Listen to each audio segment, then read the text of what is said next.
Le casque était une arme qui couvrait, qui protégeait la tête. Ça couvrait presque toute la tête, seulement les yeux pour voir, même le nez ici. Ça couvre vraiment quand vous voyez ça chez les Romains. Mais la tête, c'est le centre de commandement. C'est la première, quand on parle de la tête dans le langage de la Bible, la tête. Ça. Quand on dit chef, le mot qu'on utilise pour chef, c'est tête. En anglais, head, la tête, pour parler du chef. C'est la tête, c'est le cerveau qui contrôle tout le corps qui commande.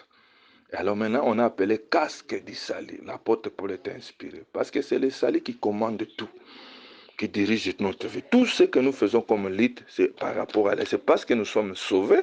Nous sommes en tête d'être sauvés et nous serons sauvés. Nous sommes sauvés dans le sens que Dieu nous a donné la vie éternelle. Nous continuons à être sauvés dans le sens que Dieu nous perfectionne. Nous serons sauvés, c'est parce que nous entrerons au ciel. Et la tête, le cerveau, c'est ça la vision. Le cerveau, c'est la vision. Le cerveau, c'est le commandement. Le cerveau, c'est la source de tout. Donc la source, le commandement, la vision de la vie chrétienne, c'est le salut. C'est pour cela, moi, j'ai dit que la Bible, c'est un livre du salut. L'essentiel de la Bible. Si on peut, on dit que donner seulement un seul mot, le thème de la Bible en un seul mot, c'est le salut éternel. Parce que tout ce que nous faisons, tout ce que nous connaissons, tout ce que nous vivons, même quand Dieu nous bénit dans le voyage, il nous bénit dans le mariage, c'est à cause du salut qu'il nous a donné. Il est fait pour nous garder dans le salut et nous montrer les bénéfices de son salut, l'utilité aussi de son salut. C'est ainsi que le casque protège la tête parce que généralement, le vrai tueur à gage cible que des choses, la tête et le cœur. Parce que dès qu'on touche la tête, c'est fini. Dès qu'on touche le cœur, c'est fini. Mais comme on sait que dans la vie moderne, les gens portent des gilets par bas, ils visent la tête. Parce que jusque-là, ils n'ont pas trouvé des gilets qui protègent la tête. À part les militaires dans le front qui portent les casques. Mais les casques couvraient vraiment la tête. Protégeaient vraiment la tête. Parce que dès qu'on touche la tête, c'est pour cela, l'œuvre de Dieu est désorientée. On ne sait même plus on est là pourquoi. Nous sommes là pour le salut éternel. Nous sommes des gens sauvés allant vers l'éternité. Et tout ce que le cerveau commande, c'est par rapport à l'œuvre du salut. Il donne tel ordre, il donne l'ordre, c'est par rapport au salut. C'est le centre de commandement. Le but même de la vie chrétienne, la raison même de la vie chrétienne, la cause même de la vie chrétienne. Et c'est là. Et on termine par l'épée de l'esprit qui est la parole de Dieu. Là, on ne peut pas même commenter beaucoup. Pratiquement, c'est l'arme offensive, l'arme qui... Les restes là, ce sont que des protections, mais l'arme qui attaque, qui frappe l'autre. Mais en fait, quand on parle de cette guerre ici, on parle ça aussi d'une manière défensive. Nous devons être dans la... Nous ne devons pas, comme les gens disent, entrer dans les camps. Non, non. Nous sommes à la défensive contre les attaques du diable. Mais on ne veut pas entrer comme certaines personnes. On entre à l'Ifelo pour aller commander tous les... Attention, un pasteur m'avait dit une chose comme ça, un témoignage. On était dans l'intercession, ils étaient dans l'intercession, un groupe d'intercesseurs, un jeune là, lui, maintenant on va entrer. On entre maintenant dans le séjour de mort, on entre maintenant dans l'enfer pour aller récupérer tous les âmes qui sont là, toutes les âmes qui sont là. Et subitement, ils ont entendu quelque chose qui a fait boum! Et puis depuis là, la plupart de ceux qui sont là ne prient même plus. Vous ne pouvez pas dire, maintenant je vais lier le diable. Non, non, on ne nous a pas dit ça. On a donné les âmes pour se défendre. Notre offensive, c'est peut-être par rapport à l'évangélisation, mais ce n'est pas entrer dans le monde, je ne sais pas comment expliquer ça, je risque de me faire mal comprendre. Quelqu'un s'est réuni là-bas, nous allons maintenant commencer à prier pour que l'église catholique n'existe plus, que le pape meure, que l'église catholique n'existe plus, les sièges là, le deuxième monde là, nous allons maintenant envoyer le feu dans le deuxième. Non, non, non, non.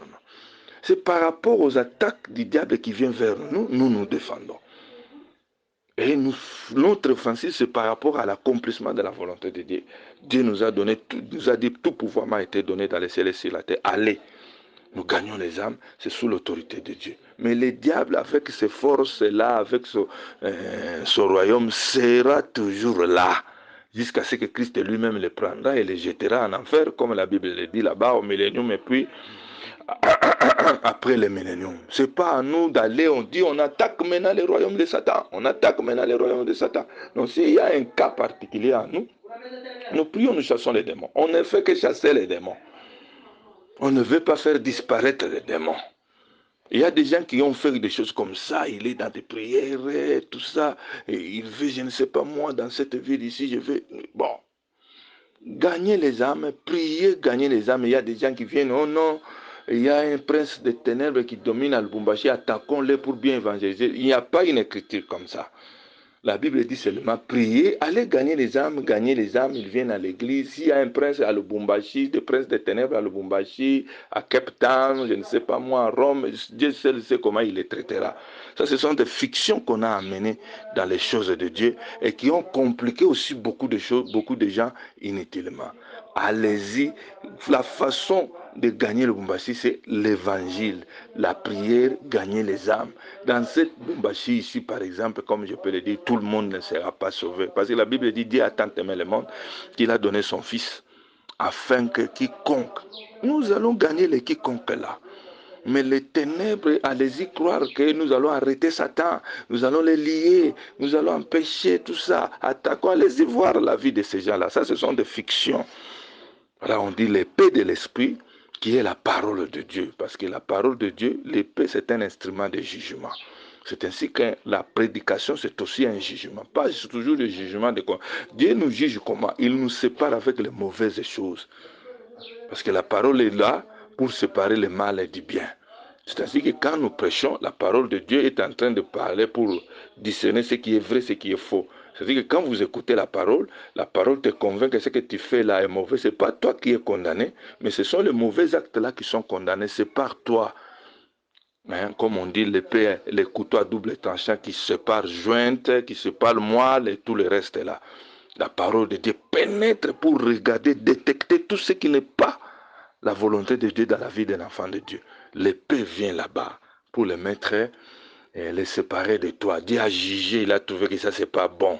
Tu enlèves ça et tu restes avec la parole. Ce n'est pas toi qui es jugé, mais ces actes-là qui sont jugés. Mais plus tard, ceux qui n'accepteront pas la parole seront eux-mêmes aussi jugés et condamnés.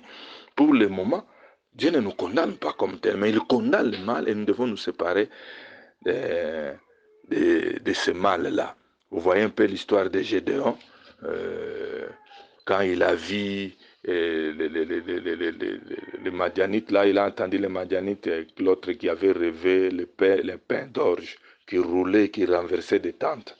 Et l'interprétation était claire, c'est l'épée de Gédéon. Pour nous, la parole, c'est un pain que nous mangeons. Mais pour les diables et les ennemis de la parole, c'est une épée.